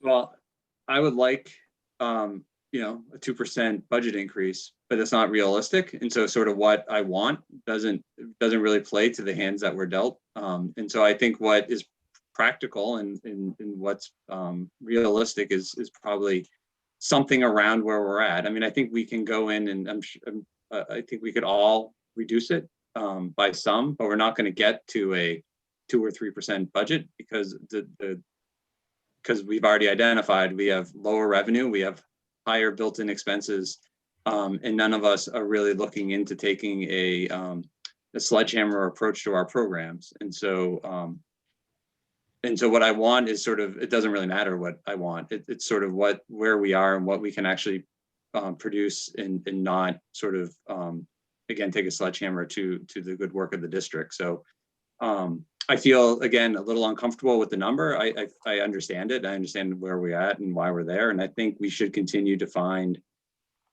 some of those areas where we can push a little bit, but it's not going to get us to a number that's 2 or 3%. I mean, I just think that's an unrealistic expectation, at least for me as a board member, because just looking at where we're at, I don't know how we get there without major structural changes to the district, which in the short term doesn't feel like the right move to make at all. Yeah, I'm gonna jump back in. You know, I think when Andrea talked about threading the needle, I think what I learned last year was there were 6 amendments to that initial budget on there. You know, and I think for some folks, we can try and thread the needle all day long, but unless the number is 0, right, that's just, you know, that's what they're going to want, and we're never going to get that vote to come across regardless of what we say. But I do think, as I look at my little note sheet here, if on one page we have a very simple clarification, these are our increases, these are our expense or our revenue losses, these are the programs we believe in, this is why we're supporting this budget. If you agree with us, please pass it. If you don't agree with us, then, you know, that's your due diligence. It is going to be tricky how town meeting rolls out and how the numbers happen. And, you know, I've thought about that a lot and what the warrant looks like and how we go through amending that. And that's a discussion we need to have in the future, but we cannot have another warrant that says, here are your 6 options. You know, I mean, it seems to me that we need to say, this is the budget, we get our feedback. If we amend it, that's the number. And not have all of that confusion go on. The second part of that is we need to make a decision up front, and people, I think, need to know that if the budget fails, as I understand it, we have 2 options under the current system. We have the default, which is last year's budget, or we say we're going to have another meeting between now and September 1. And we need to make that really clear what our option is. And I believe that's the school board's option. But, you know, Norm talks about defense, and I'm a reality guy, and we're in reality world here. And I think, you know, as Seth articulated a number of months back about the realities of a single district and trying to do everything that we do, and we're still there. So if this is what you want as a town, this is what it's going to cost. And if this is what you don't want as a town, then we will deal with that as it comes. But I think it is currently our job to maintain the school system that people have become accustomed to, and that has been very, very productive. Jim, you mentioned, oh, sorry, Steph, go. Yeah. So, I guess from Steve, I don't want to get to, I was hoping we'd do this tonight, to tell you the truth. I don't want to get to January 7th and then have another conversation about we need more time. I would like to be able to have the board giving Steve a sense that you're in the right ballpark, buddy. Get it. Let's get to somewhere in this realm, and we push forward and we go through the budget committee process. And if changes take place as we get more information, as Jim noted, that's great.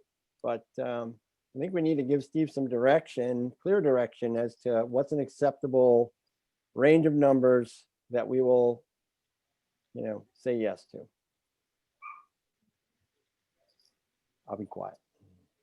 I mean, at least I've already said my part. So the only other thing I would add, just, as we come back on the 7th, is just to if we can, to try to maximize whatever anticipated fund balance that we think will happen this fiscal year to apply to some of those expenses next fiscal year. Like if we could pay all the maintenance trust money out of what we may anticipate as fund balance this year, that would be great. I mean, it just, because I do think any savings this year, the more we can use it to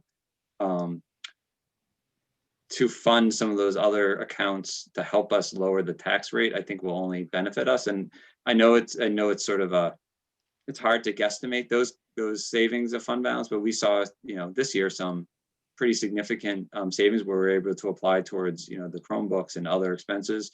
Of course, we couldn't have predicted those way back in January a year ago, but anyway, that would be my friendly advice, is to really to really think about that. And I know you are, so this is an advice that you haven't heard before, but if there's ways to maximize that, I think that may be that may help.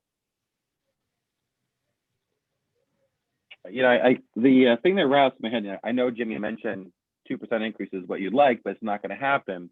But can the argument be made that we didn't have an increase last year, and we're kind of having a 2-year increase, that'd be 4%, that we're kind of, that's kind of piggybacking from last year a little bit, based on what we had to do. Because if we did a 2%, let's say right now, which I'm not recommending, it'd be a substantial increase next year for the town because of the full bond payment and other stuff that potentially could happen. So my question is, are we in that ballpark essentially if we're looking at a rolling average of, 2 years, 2% last year, because we didn't get that, and then 2% this year, it's a 4%? Yeah, I think we've all said that we feel that at least where we are, maybe uncomfortable, but we're not quite sure what else to do. So Norm, I guess I'm not understanding what you're asking. No, I'm just trying to think numbers outside the box. I mean, because for me, I'm trying to think about comparison for the increase of last year on the tax rate, and then for this year, kind of where we are going with it, I think Rob has said that. I mean, I think the problem is what Jim identifies, which is we all understand the arguments. We can talk about disaggregating the bond, disaggregating the contract. These are all good arguments.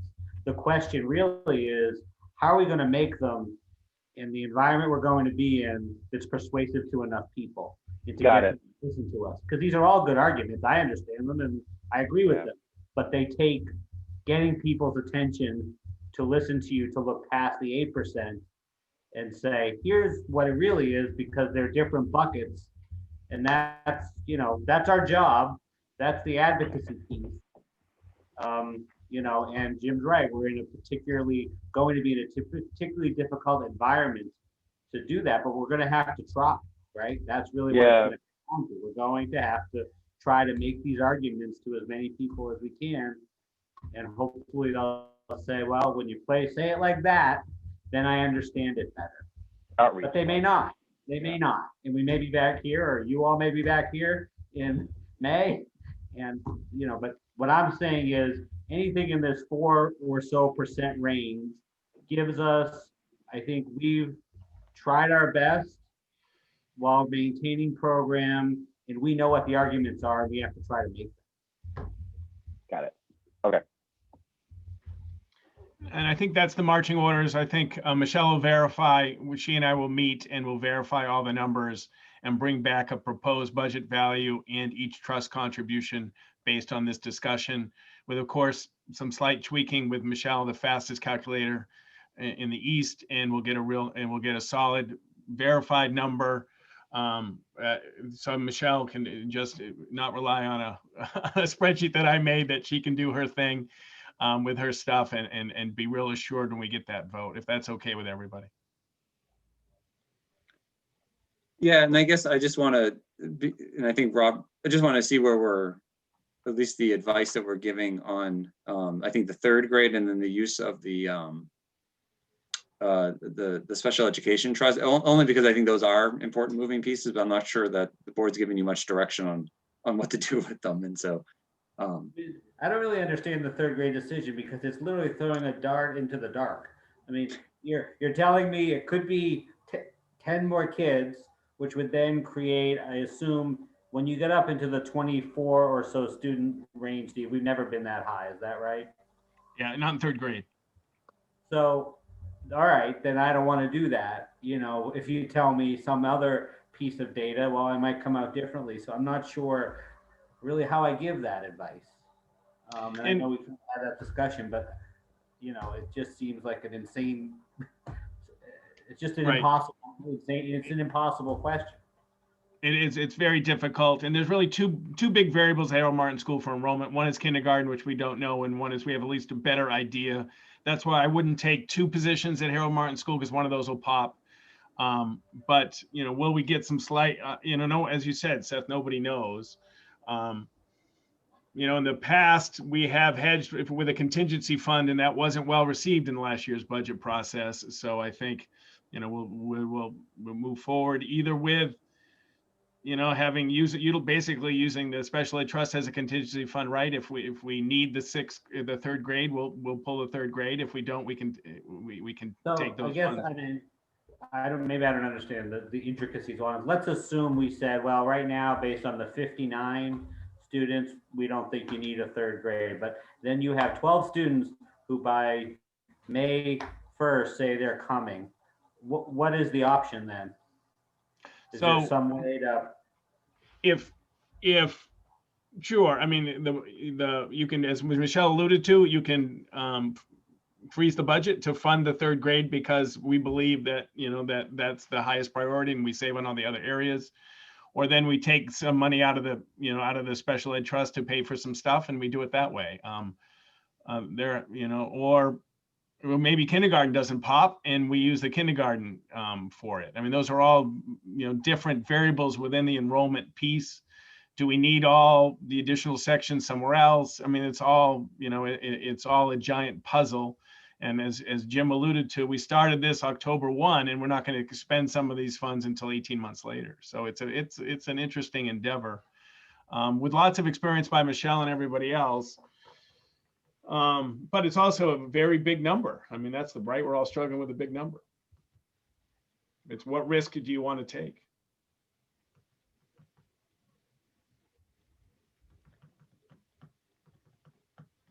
well, maybe we have provided all the advice we can give tonight. Because I think, Seth, it's a good question, because I agree. It's like a dart, like how do you throw that dart and have it land somewhere that feels reasonable on the third grade? And I think you know, some of us have expressed the reservations about pulling money out of the special ed trust, but I also think we know we need the IAs. And so, like, you know, how else do you fund it?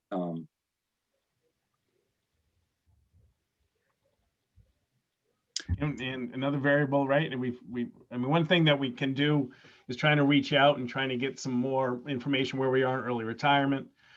We may have more information where we are in PPE with the CARES Act. We may have more information on kindergarten in the next month after we call all the preschools and see how many Hopkinton residents are there.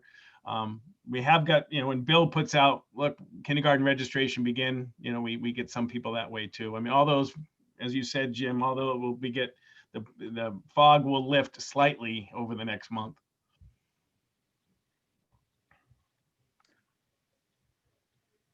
And then, we have the budget committee process, which, will begin. They'll have opinions, and it is the budget committee's recommendation that goes onto the warrant. And so that's not a scary thing. I think it's just work that we have to do with the budget committee as sort of a next step in this process. So, yep.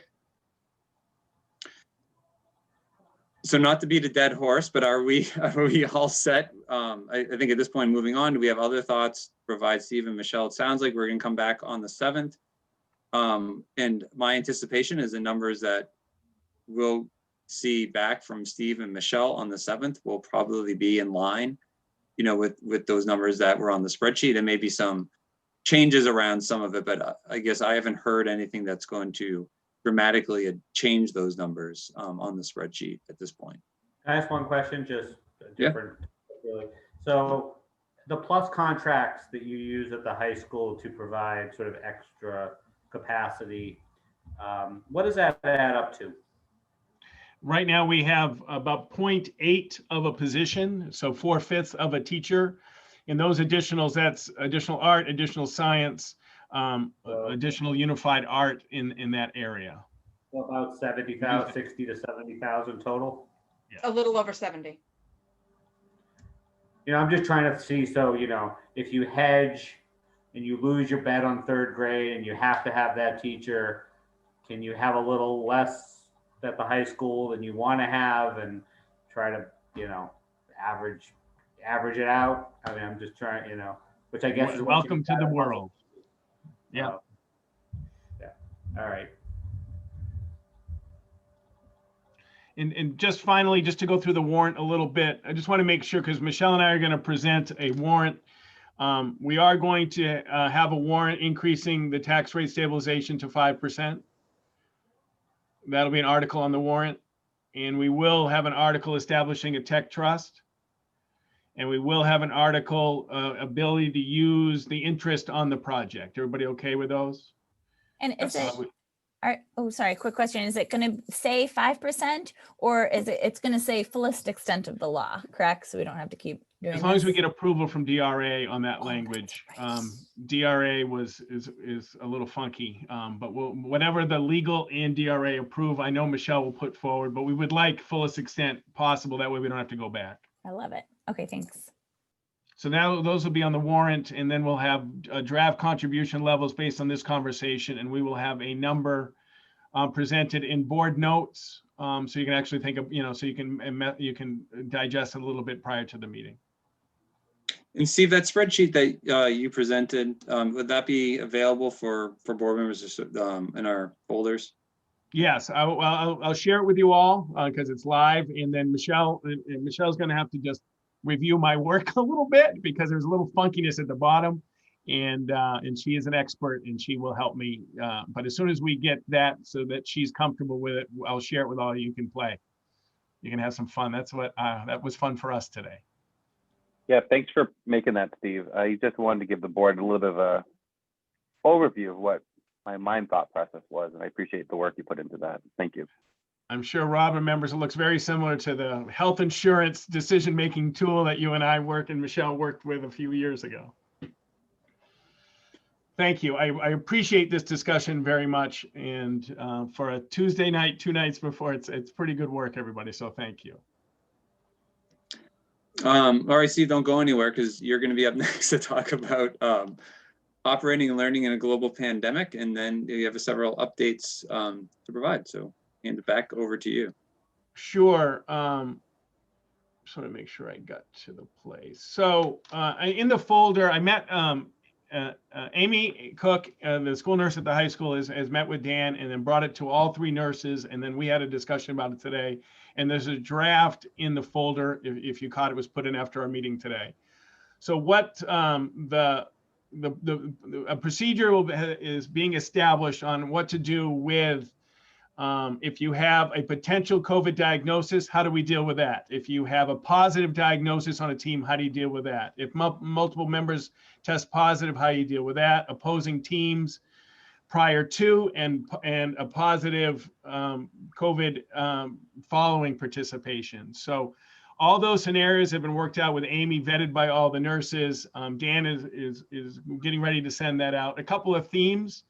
Communication is essential. We need parents to communicate with the coach, with the athletic director, with me. Communication with the other schools are essential. We are looking at, if there is exposure, we're looking at quarantining the team. If there's a positive, quarantining the team. Coming back after work is either 10 days or and a negative test, or 14-day full quarantine if you can't get the test results back. All those, I think Amy and everyone has done a great job looking at each scenario. And if a positive on the team, then you are shut down for that duration. And that, depending on the spread in the team, that could be a rolling piece, right? Because every time someone gets positive, a new time period for quarantining is established. So I think it does it. I think they've done a really good job on that piece. I think it's getting ready to go out to families pretty quick. Very detailed, Steve. I had an opportunity to read through it before the meeting, and looks great. I will convey that to Amy and Dan. This was just so for me, it was reading and doing a little critical friend work, making sure I understood it, but they did the solid work. But thanks, Rob. I'll make sure they know. So everybody, and Dan is working on the revisions to the agreement. He just, and I think I talked about with Jim and Andrea, the teams have taken it very seriously about committing to the Hopkinton programs. Dan has been very impressed by the seriousness in which the families have taken to committing to participating on the school teams. He's been very pleased with that. So everybody okay? Well, yeah, just a thanks to Dan and the nursing staff and all the leadership team for working on this. It does look good, so thank you. For where we are in a positives in the school, in the schools, we are, I think we're 3 or 4 people at the secondary level being tested and waiting results. I think we have 1 student and 1 staff member, or 2 staff members district-wide, I think 2 students district-wide, and about 3 or 4 waiting for testing. So the numbers and some of the responses I've got from the community are really appreciative of the emails and the data, and also glad that the numbers are going down, and we appreciate that the schools seem to contribute to that lack of spread. So I did get some, I got some positive emails from the community. And then the last piece is we are at, I think, let me find it real quick. 78, I think, on the update on the decision-making matrix, which is still obviously it's not where we want to be. Any questions? Oh, sorry, Steve. No, 78.8. Just wanted to get that point. Any questions for Steve on any of the pandemic related education? All right, and so last up is we have an action item for the 2021-2022 calendar. Got the right year in there, and then Steve, I know when we left last week, you were gonna give a shout out to the Concord district and find out if they really were planning on that February vacation week. So. Yes, I was able to over the weekend to communicate with the director of the CRTC as well as Superintendent Murphy, and she expressed their intent to go to the Concord School Board in January at their next meeting and revise the calendar with a typical New Hampshire week. She said, yes, Steve, that we'll be having not the Massachusetts week. She did believe that we could approve the calendar with that revision. It would align with Concord. She does not expect any resistance in her world on that. Perfect. So that means the calendar that we're approving tonight has that adjustment made. Perfect. Yes, sir. Love it. Any comments on the calendar? Questions, concerns? I just wanted to, I noticed that Amy did a really nice write-up for explaining why she set up the calendar the way that she did. And I really appreciated it. appreciated it. It really shows kind of the level of thought. It seems like it's just a calendar, but there is a lot of thought and care that goes into it. So I just wanted to state that publicly. Thanks, Amy. And thank you, Steve, too, for getting our New Hampshire week. Yeah, no, happy to do it.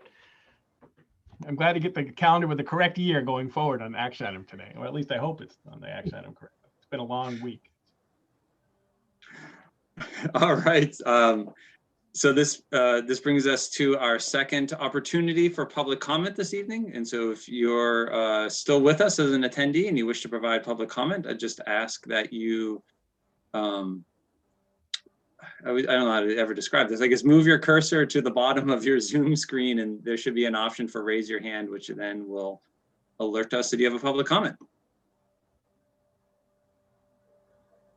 All right, Catherine Matteo. Hello. Hello.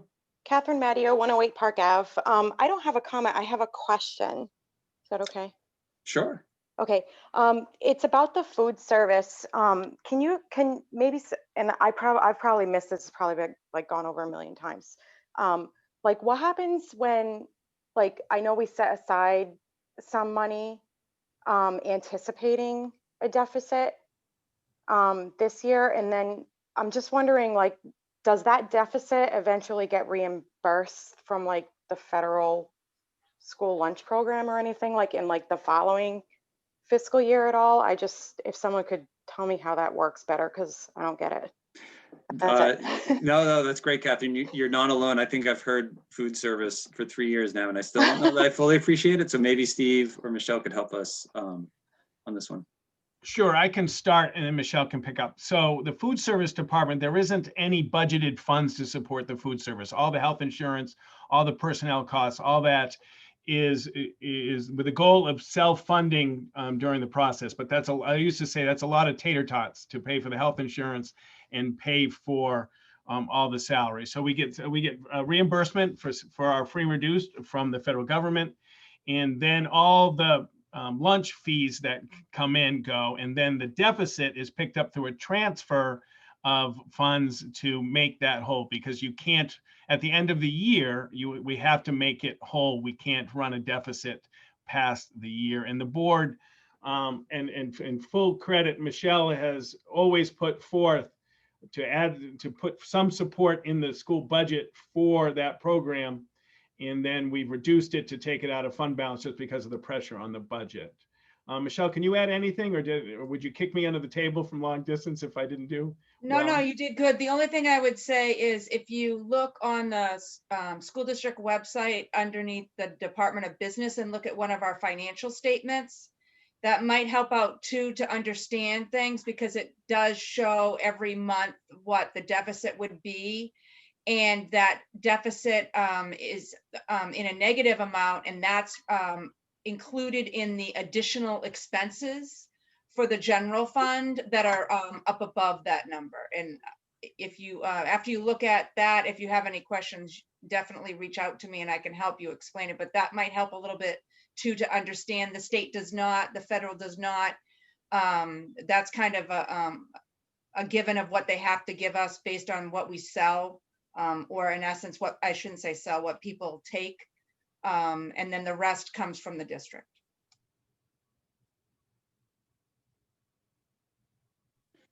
Well, thanks for the question, Catherine. And then if you still have questions, as Michelle said, you should reach out. I'm sure she could help. She could help understand it more clearly. I appreciate your question. Thank you very much. Have a great night.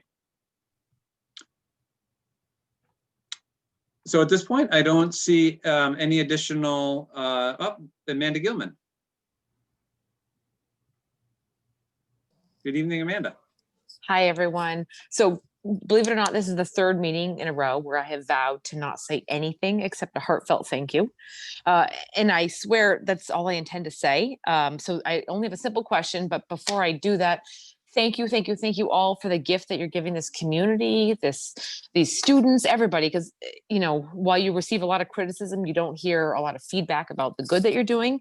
And I know you are all doing so much good and giving so much of your time, and as are the teachers and the administrators, and I'm very grateful for that. And the simple question that I have is third grade, this is probably from Mr. Chamberlain can answer this. Hopefully third grade 2 years ago was quite large. He made reference to maybe we haven't had a big one before, quite that big. Do you have any recollection of how big third grade was 2 years ago?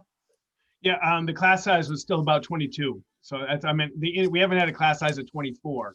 It was a bigger class size, but it was still about 22. And I can get that for you, Amanda. But I would don't love think to we follow up with you on that Yep. because I'm quite certain it was actually larger than that. So, but if we can connect on that, that'd be great. But my point Absolutely. here, thank you, sir. My point here being that that was actually probably one of the worst years in most of those kids' lives. And class size does make a difference. And we pay a lot for our taxes here. And especially when related to IEPs and special needs. And if it's, I don't know what the makeup of the third grade class is now, but I feel very strongly that that should be taken into consideration when you're thinking about class size and is it popping and how big is it? And in my recollection, the class size 2 years ago of third grade was around 25. And there were tremendous amount of IEPs or 503s. Help me out, people. 501s, 504s. Thank you. And I'll Tremendous check thank with you Bill, Amanda, so thank you. Okay, so just please take that into consideration. And I think that Yep. Bill could probably corroborate on the fact that that was really not a good year for all of the students in that class and it made a difference. So just consider that in your mix. Thank you all. Thank you. Thank you, Amanda. All right, I'm not seeing any other hands for public comment. And so I will close the public comment portion of the meeting. And before we move on to action items, we'll just ask if there's any other items that anybody on the board would like to bring up. Not seeing any. And so we will move under action items. And I would ask if there's a motion for the Hopkinton School Board to accept the superintendent's recommendation to approve the 2021-2022 school calendar as presented. So moved. Second. Motion and a second. Are there any discussion? Hearing none. Rob? Rob Nato, yes. Andrea? Andrew Folsom, yes. Seth? You're muted, Seth. Seth A. Frame, yes. Norm? Norm Gupel, yes. And Jim O'Brien is a yes. The next two action items as posted on the agenda, we're going to table because I think from our previous discussion, we don't need to make decisions tonight. We will come back at our next board meeting on January the 7th and finalize those. And so those will be action items then. I would ask that we have a non-public session and it would be for matters of personnel. And so I would ask if there's a motion for the board to enter into non-public session for the discussion of matters per RSA 91A:3, Roman 2, small a for personnel. So moved. Second. Rob? Rob Nato, yes. Andrea? Andrew Folsom, yes. Seth? Seth A. Frame, yes. And Norm? Norm Gupel, yes. Jim O'Brien is a yes. So the board will be going into non-public and then we will be adjourning the meeting after that discussion. I just want to close by just thanking everybody for, not just everybody on the board, but anybody who's made it this far in this last meeting of 2020. I just want to thank everybody for what has been a very challenging year and sort of acknowledge that, but thank everybody. We made it. We made it through 2020, the pandemic year. 2021 is going to be so much brighter. But have a great break. Have a wonderful holiday. Have a happy new year, and we'll come back at it on January 7th to keep moving forward. So thanks everyone. With that, I'm going to adjourn the meeting. I'm going to send a link to the board members in just a minute for the non-public session, which shouldn't take very long. And then we can all enjoy our evening. So thank you all. Not that we're not enjoying our evening now, but thank you all. We'll see you soon. Do you need me for non-public? We do not need you for non-public. Thanks. All right. That's right. Happy holidays, everybody. Thanks, Steve. Thanks, Michelle. Good night, Mia. Thanks, Mia. Thank you.